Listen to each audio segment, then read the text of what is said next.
All right, Elle, appreciate you coming on. Fighting Alliance Championship. You've been fighting for them your whole professional career. Why have you decided to just focus with that promotion? FAC is in my hometown of Kansas City.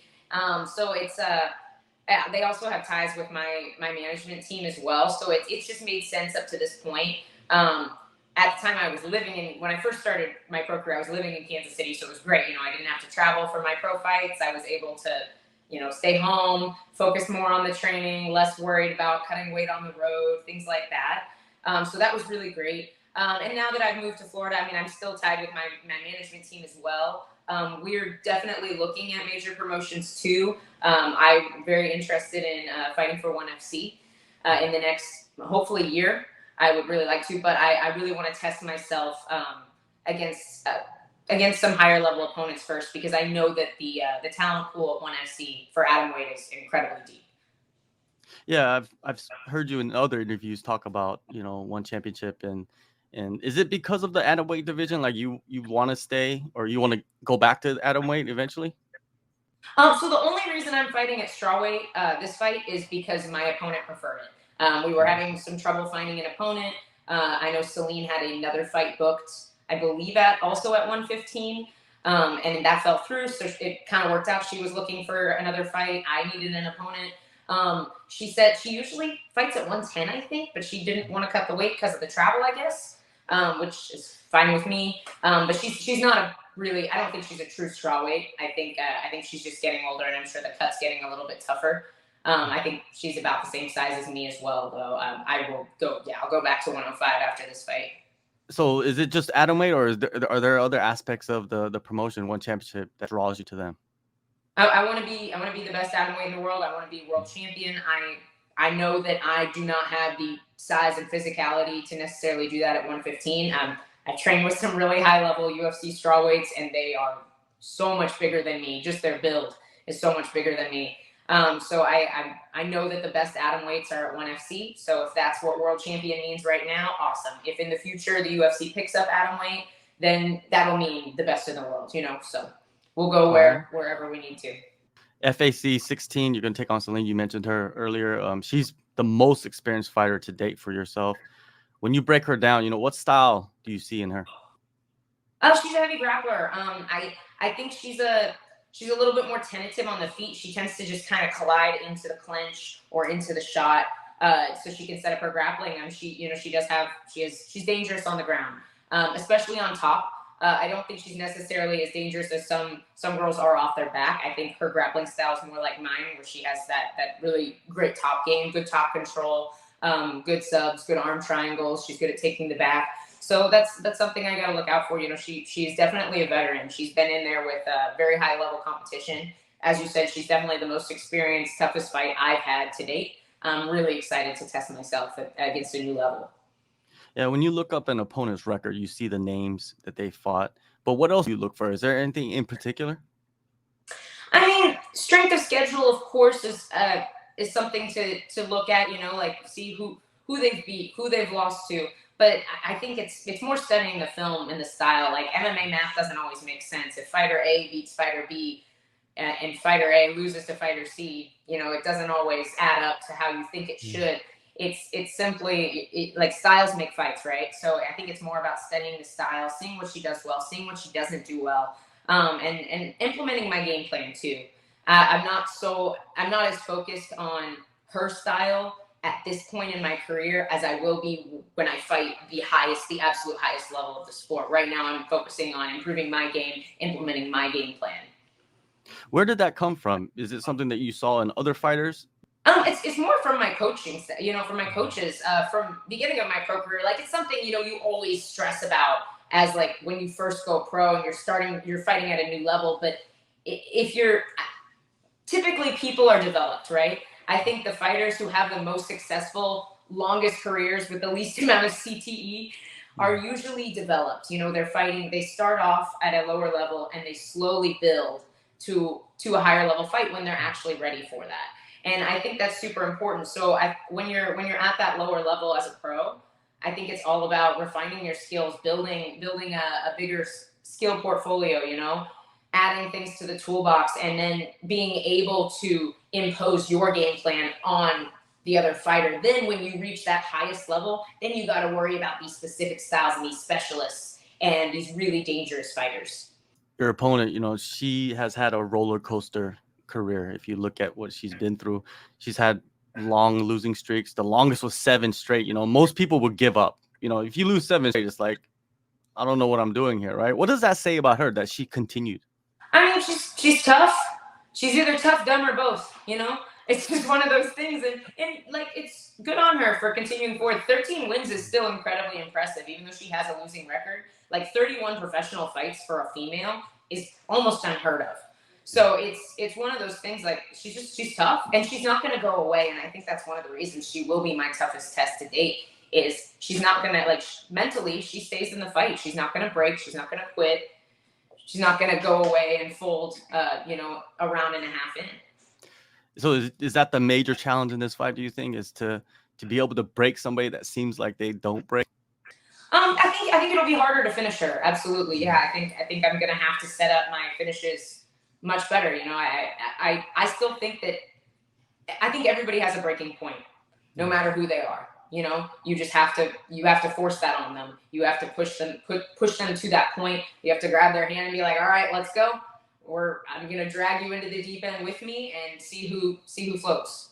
And getting down to atomweight, you mentioned earlier that you're not that big. You wouldn't really fight at strawweight because you've trained with the strawweights and they're massive.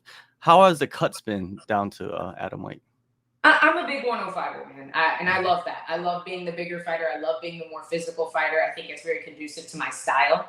That's one of the things I love about 105. Like, the cut's never fun. I have a fantastic nutritionist in Tyler Minton. I have a heavy background myself in nutrition, but I still hire him every camp because I need it. It's good to have somebody keeping you accountable, and he's the best in the business. So we get it done every time. I've yet to miss weight. At 105, it's never fun, but we get it every time. Have you had like a tough camp where the weight wasn't coming off like you wanted it to, even though you're following every protocol? Not really. I know, like, every now and then girls have like complications with their cycles and things like that. I've never run into that. I think that, like, obviously I've never had a super short notice fight either at 105, which I'm sure helps a lot too. But I think if you're on top of, like, I've spent a lot of time studying nutrition, man, and it's pretty cut and dry. Like, if you're burning more calories than you're taking in, you're gonna lose weight. So like, the people who have weeks and weeks and weeks to prepare and are still missing weight, like, something's not adding up. Yeah, just yesterday or today, Aspen Ladd missed weight for the 3rd time in the UFC and got the fight canceled. Every time she's missed weight, she's had her fight canceled, and that sucks for her opponent, because imagine the investment they had to take. You mentioned you have a nutritionist, you have, you're training an American top team. That costs money, and if you don't fight, you can't really, pay people back, right? I'm honestly kind of shocked at. I stood next to her. Actually, I was in an elevator. It was one of the cards Grant fought on. She was on the same card as well, and I think it was New York. I'm pretty sure it's New York. But anyway, I got in the elevator and she was in there. I was like, oh, it's Aspen Ladd. And, like, I didn't feel like she was a whole lot bigger than me. Like, obviously she's thicker, but, like, she's not very tall. And I was kind of surprised. I expected her to be bigger with as much trouble as she has cutting weight. Like, something's going on there. And obviously there are extenuating circumstances. Yeah. Like I said, it's usually simple math, but some people have health problems that prevent them from cutting lots of weight. Some people have complications. I feel like she needs to get that looked at, like she's been struggling. She struggled even at 45, which was shocking to me. Yeah, it's a trip. I think fighters need to be more transparent, if they can be, about mistakes they've made, because it makes them more human. I mean, I understand. Like, if you told me the truth about what happened and you made mistakes, it's something that you could understand and kind of move on from. But we'll see what happens with her. I mean, 3 times is not good in the UFC's eyes, right? I will say, like, 2 pounds, I get it, but, like, you get 30% of your opponent's purse, and 2 pounds doesn't typically make or break a fight. I feel like I was pretty surprised to see that the fight got canceled over that. Yeah. Yeah, it is. It is weird. Sometimes you see something and then you're like, there's got to be something fishy going on in the back. We just know about it. I was You surprised Sarah McMahon wasn't willing to fight. We're a 2 pound difference. Yeah, I don't think that will be it. I think she'll fight anybody. You coming up as an amateur, you had mixed results, right? You won some, you lost some. You finished fighters, you got finished, and also there was a little controversial, what is it, fight with the scorecards. Going through all of that, what does that do for you as a fighter before heading into the professional ranks? I think it's necessary. I think, especially as female fighters, I don't think females have, they don't see the adversity in their amateur careers that they should. Your last amateur fight should be 8 times tougher than your first professional fight. Amateur is the time to make mistakes. I fought in weight classes I had no business being in against girls way bigger than me, and I would never do that as a professional, but as an amateur, you have to get that experience. And then when you go pro, your slate is wiped clean. You're 0-0 again. So it's better to get that experience and have those tough fights as an amateur rather than not testing yourself and not pushing yourself and then trying to go have a professional career and not being ready for that next level. Going back to your fight, one thing's very clear, that you're very skilled at choking people. So and your opponent coming up, she was recently choked out in her last fight. Do you see that same result, or do you feel like you could record your first TKO? I honestly, I think I can finish her anywhere. I really do believe. I know she's a very strong grappler, but I do think I have the better grappling. Especially if I'm on top, I think I'm one of the best atom weights in the world. If I'm on top of you, if I can get your back, like, you're gonna have a rough night. And I can see it going there. I can see myself having a striking advantage on the feet. I can see myself hurting her on the feet. I'm prepared for whatever, She's been in there with a lot of high-level girls. She's going to be tough. She's going to be hard to put away, but I'm going to take it where it comes. If you get this victory, I think a lot of people are expecting you to go to the contenders. That's kind of like the pathway, right? You're undefeated. You have finishes.